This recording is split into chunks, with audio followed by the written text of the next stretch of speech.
தொகுதி செய்திகள் இடம்பெறும் நியூஸ் 25.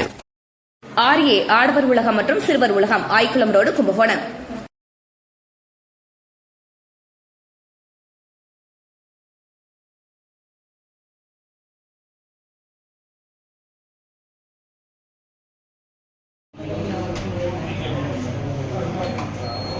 திருவிடைமருதூர் தொகுதி நாம் தமிழர் கட்சி வேட்பாளர் மோ திவ்யபாரதி இன்று முதல் வேட்புமனுவை தாக்கல் செய்தார். தஞ்சை மாவட்டத்தில் உள்ள திருவிடைமருதூர் சட்டமன்ற தொகுதியில் நாம் தமிழர் கட்சி சார்பில் போட்டியிடுவதற்கு இன்றைய தினம் மோ திவ்யபாரதி என்பவர் தனது கட்சியினருடன் வந்து திருவிடைமருதூர் தாலுகா அலுவலகத்தில் தேர்தல் அதிகாரியிடம் வேட்புமனுவை வழங்கினார்.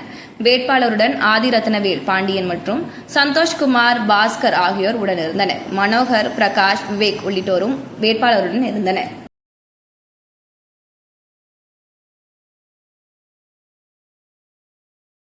வேட்புமனு தாக்கல் செய்த பிறகு செய்தியாளர்களிடம் பேசிய நாம் தமிழர் கட்சி வேட்பாளர் திவ்யபாரதி வெற்றி பெற்றால் பல்வேறு குறைகளை சுட்டிக்காட்டி திருவிடைமருதூர் தொகுதி வளர்ச்சிக்காக தனது பணியை திறம்பட செய்வேன் என தெரிவித்தார்.